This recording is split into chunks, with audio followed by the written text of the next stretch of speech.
Hola, vos trobeu bé o malament? Quan vos mireu a l'espill, vos veieu ben guapots i ben precioses o mal representats? Espillet, espillet, qui és la més guapa de Borriana? Bé i ben volen dir el mateix i s'oposen a mal i malament. Tot i això, les formes canvien depenent d'on se situen.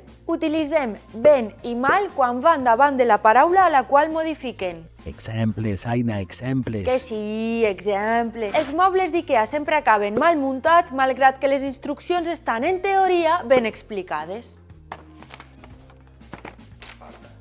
En canvi, fem servir bé i malament quan es col·loquen darrere de la paraula a la qual acompanyen. Davant, darrere. Ben i mal, davant. Bé i malament, darrere. Ja has muntat la prestatgeria malament i mira que les instruccions et diu com fer-ho bé.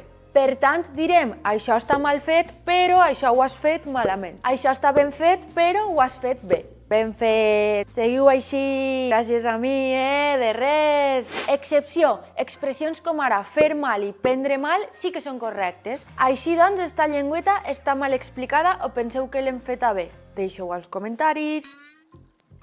Fins la pròxima llengüeta! Adeu!